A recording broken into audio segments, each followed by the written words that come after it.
Quick 25 ಗೆ ಸ್ವಾಗತ. ನಾನು ಅವಿನಾಶ್ ಶಿವ. ನಾನು ಶಕುಂತಲಾ. ಈ ಕ್ಷಣದ 25 ಸುದ್ದಿಗಳನ್ನ ಕ್ವಿಕ್ ಆಗಿ ನೋಡೋಣ. ಬೆಳಗಾವಿ ನಾಯಕರು ಸಚಿವ ಸತೀಶ್ ಜಾರಕಿಹೊಳಿ ಮನೆಯಲ್ಲಿ ಡಿನ್ನರ್ ಮೀಟಿಂಗ್ ಮಾಡಿದ್ದಾರೆ. ಬೆಳಗಾವಿ ಹಾಗೂ ಚಿಕ್ಕೋಡಿ ಲೋಕಸಭಾ ಕ್ಷೇತ್ರಗಳ ಗೆಲುವಿಗೆ ರಣತಂತ್ರ ರೂಪಿಸಲು ಸಭೆ ನಡೆಸಿದ್ದಾರೆ. ಸಭೆಯಲ್ಲಿ ಸಚಿವೆ ಲಕ್ಷ್ಮೀ ಹೆಬ್ಬಾಳ್ಕರ್, ಶಾಸಕ ಲಕ್ಷ್ಮಣ್ ಸವದಿ, ಜಿಲ್ಲಾ ಕಾಂಗ್ರೆಸ್ ಶಾಸಕರು, ಜಿಲ್ಲಾಧ್ಯಕ್ಷ ಹಾಗೂ ಕೆಲ ಮುಖಂಡರು ಭಾಗಿಯಾಗಿದ್ದಾರೆ. ರಾಜ್ಯಸಭೆ ಗೆಲ್ಲಲು ಎನ್ಡಿಎ ಮೈತ್ರಿಕೂಟ ಆಪರೇಷನ್ ಆಟವನ್ನು ಶುರು ಮಾಡಿದೆ ಎನ್ನಲಾಗುತ್ತಿದ್ದು, ಕಾಂಗ್ರೆಸ್ ಹಾಗೂ ಪಕ್ಷೇತರ ಅಭ್ಯರ್ಥಿಗಳನ್ನು ನಿರಂತರವಾಗಿ ಸಂಪರ್ಕಿಸಲಾಗುತ್ತಿದೆ. ಗೌರಿಬಿದನೂರಿನ ಪಕ್ಷೇತರ ಶಾಸಕ ಪುಟ್ಟಸ್ವಾಮಿ ಗೌಡ, ಹರಪನಹಳ್ಳಿ ಶಾಸಕಿ ಲತಾ ಮಲ್ಲಿಕಾರ್ಜುನ್ ಸಂಪರ್ಕಕ್ಕೆ ಯತ್ನಿಸಲಾಗಿದೆ. 8 ಶಾಸಕರನ್ನು ಸೆಳೆಯುವುದಕ್ಕೆ ಎನ್ಡಿಎ ಯತ್ನಿಸಿದೆ ಎನ್ನಲಾಗುತ್ತಿದೆ. ರಾಜ್ಯಸಭಾ ಚುನಾವಣೆ ಹೊತ್ತಲ್ಲೇ ರೆಸಾರ್ಟ್ ರಾಜಕೀಯ ಗರಿಗೆದರಿದೆ. ಬಿಜೆಪಿ ಜೆಡಿಎಸ್ ಲೆಕ್ಕಾಚಾರ ಉಲ್ಟಾ ಮಾಡೋದಕ್ಕೆ ಕಾಂಗ್ರೆಸ್ ರಣತಂತ್ರವನ್ನೇ ರೂಪಿಸಿದೆ.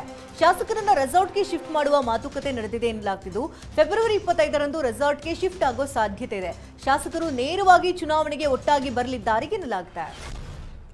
ವಕೀಲರ ಹೋರಾಟಕ್ಕೆ ರಾಜ್ಯ ಸರ್ಕಾರದ ಕೊನೆಗೂ ಮಣಿದಿದೆ. ಇನ್ನು ರಾಮನಗರ ವಕೀಲರ ಬೇಡಿಕೆಯಂತೆ ರಾಮನಗರದ ಐಜೂರು ಠಾಣೆ ಪಿಎಸ್ಐ ತನ್ವೀರ್ ಹುಸೇನ್ ಕೊನೆಗೂ ಸಸ್ಪೆಂಡ್ ಮಾಡಲಾಗಿದೆ. ಈ ಮೂಲಕ ವಕೀಲರು 2 ದಿನಗಳಿಂದ ನಡೆಸ್ತಾ ಇದ್ದಂತಹ ಪ್ರತಿಭಟನೆ ಕೊನೆಯಾಗಿದೆ. ವಿಜಯನಗರ ಜಿಲ್ಲೆಯಲ್ಲಿ ವಿದ್ಯುತ್ ಶಾರ್ಟ್ ಸರ್ಕ್ಯೂಟ್ನಿಂದ ಅಂಗಡಿ ಹೊತ್ತಿ ಉರಿದಿದೆ. ಕೊಟ್ಟೂರು ಬಸ್ ನಿಲ್ದಾಣದ ಹಿಂಭಾಗದಲ್ಲಿ ಘಟನೆ ನಡೆದಿದೆ. ಮೊಬೈಲ್ ಅಂಗಡಿಯಲ್ಲಿ ಬೆಂಕಿ ಕಾಣಿಸಿಕೊಂಡಿದ್ದು, ಎಲೆಕ್ಟ್ರಾನಿಕ್ ವಸ್ತುಗಳು ಸುಟ್ಟು ಕರಕಲಾಗಿವೆ. ಘಟನಾ ಸ್ಥಳಕ್ಕೆ ದೌಡಾಯಿಸಿದಂತ ಅಗ್ನಿಶಾಮಕ ಸಿಬ್ಬಂದಿ ಬೆಂಕಿ ನಂದಿಸುವ ಕಾರ್ಯ ಮಾಡಿದರು. ಗದಗ ಜಿಲ್ಲೆಯಲ್ಲಿ 2 ಪ್ರತಿಷ್ಠಿತ ಮಠಗಳ ನಡುವೆ ಸಂಘರ್ಷ ಏರ್ಪಟ್ಟಿದೆ. ತೋಂಟದಾರ್ಯ ಮಠದಲ್ಲಿನ ಭಾವೈಕ್ಯತೆ ಆಚರಣೆಗೆ ಫಕೀರ ದಿಂಗಾಲೇಶ್ವರ ಸ್ವಾಮೀಜಿ ವಿರೋಧ ವ್ಯಕ್ತಪಡಿಸಿದ್ದಾರೆ. ಮಠಗಳು ಒಂದು ಕಡೆ ಭಾವೈಕ್ಯತಾ ದಿನ, ಇನ್ನೊಂದೆಡೆ ಕರಾಳ ದಿನ ಆಚರಣೆಗೆ ಮುಂದಾಗಿವೆ. ಸಿದ್ಧಲಿಂಗ ಶ್ರೀಗಳಿಗೆ ಭಾವೈಕ್ಯತೆ ಪದದ ಸಂಬಂಧವಿಲ್ಲವೆಂದು ದಿಂಗಾಲೇಶ್ವರ ಶ್ರೀಗಳು ಹೇಳಿಕೆ ಕೊಟ್ಟಿದ್ದರು.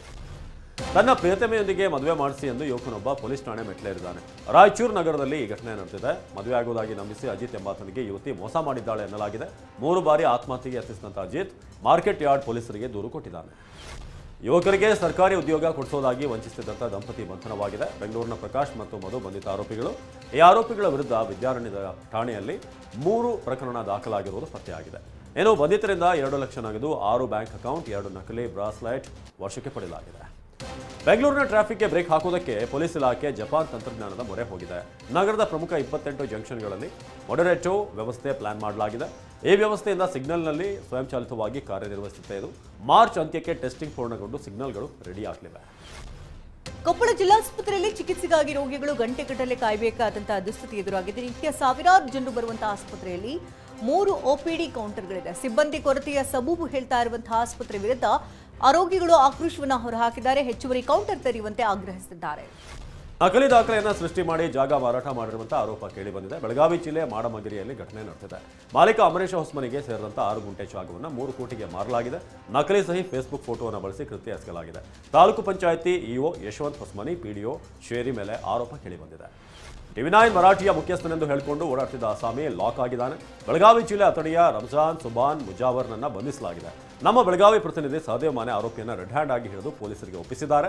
ಆರೋಪಿಯ ಐಟಿಗ ಕಾರಣ ಕೂಡ ವಶಕ್ಕೆ ಪಡೆಯಲಾಗಿದೆ. ಮಹಾರಾಷ್ಟ್ರ ಸರ್ಕಾರ ಮತ್ತೆ ಗಡಿ ವಿವಾದ ಕೆದಕಿದೆ. ಮಹಾರಾಷ್ಟ್ರ ರಾಜ್ಯಪಾಲ ರಮೇಶ್ ಬೈಸ್ ಭಾಷಣದಲ್ಲಿ ಗಡಿಯ ಬಗ್ಗೆ ಪ್ರಸ್ತಾಪ ಮಾಡಿದ್ದಾರೆ. ಗಡಿ ವಿವಾದವನ್ನು ಮಹಾರಾಷ್ಟ್ರ ಗಂಭೀರವಾಗಿ ಪರಿಗಣಿಸಿದೆ. ಸರ್ವೋಚ್ಚ ನ್ಯಾಯಾಲಯದಲ್ಲಿ ಪ್ರಬಲ ವಾದ ಮಂಡಿಸಲಿದ್ದೇವೆ. ಮರಾಠಿಗರಿಗೆ ವಿವಿಧ ಯೋಜನೆ ಜಾರಿಗೊಳಿಸುತ್ತೇವೆ ಅಂತ ಹೇಳಿದ್ದಾರೆ. ಕೇಂದ್ರ ಸರ್ಕಾರದ ಜೊತೆಗೆ 4ನೇ ಮಾತುಕತೆ ವಿಫಲವಾದ ಬಳಿಕ ರೈತರು ಇಂದಿನ ತಮ್ಮ ಹೋರಾಟವನ್ನು ಮತ್ತಷ್ಟು ತೀವ್ರಗೊಳಿಸಿದ್ದಾರೆ. ದೆಹಲಿಗೆ ಮುತ್ತಿಗೆ ಹಾಕುವುದಕ್ಕೆ ಹರಿಯಾಣ, ಪಂಜಾಬ್ನ ಶಂಭು ಗಡಿಯಲ್ಲಿ ಸಾವಿರಾರು ರೈತರಿಗಾಗಲೇ ಬೀಡು ಬಿಟ್ಟು ಪ್ರತಿಭಟನೆ ಮುಂದುವರೆಸಿದ್ದಾರೆ. ಶಂಭು ಗಡಿಯಲ್ಲಿ ಅಳವಡಿಸಲಾಗಿರುವಂತಹ ಬ್ಯಾರಿಕೇಡ್ ಮತ್ತು ತಡೆಗೋಡೆಗಳನ್ನು ಒಡೆದು ನುಗ್ಗೋದಕ್ಕೆ ರೈತರು ಪ್ಲಾನ್ ಮಾಡಿದ್ದು. ಇದಕ್ಕಾಗಿ ಬೃಹತ್ ಗಾತ್ರದ JCB, ಹೈಡ್ರಾಲಿಕ್ ಯಂತ್ರಗಳನ್ನು ರೆಡಿ ಮಾಡಿಕೊಂಡಿದ್ದಾರೆ. ದರ್ಶನ್ ಉಮಾಪತಿ ಮಧ್ಯೆ ಕಾಟೇರ ಟೈಟಲ್ ಫೈಟ್ ಜೋರಾಗಿದೆ. ದರ್ಶನ್ ವಿರುದ್ಧ ನೋಟಿಸ್ಗೆ ಉಮಾಪತಿ ಚಿಂತನೆ ನಡೆಸಿದ್ದಾರೆ ಎನ್ನಲಾಗ್ತಿದ್ದು, ದರ್ಶನ್ ಬಳಸಿರುವಂತಹ ಪದಕ್ಕೆ ನನ್ನ ಆಕ್ಷೇಪ ಇದೆ. ಪ್ರಕರಣ ಮುಂದುವರಿಸುವುದಕ್ಕೆ ಇಷ್ಟವಿಲ್ಲ. ವಕೀಲರ ಜೊತೆ ಚರ್ಚೆ ಮಾಡಿ ಮುಂದುವರಿಸುವುದಾಗಿ ಉಮಾಪತಿ ಆಪ್ತ ಮೂಲಗಳು TV9ಗೆ ತಿಳಿಸಿದ್ದಾರೆ.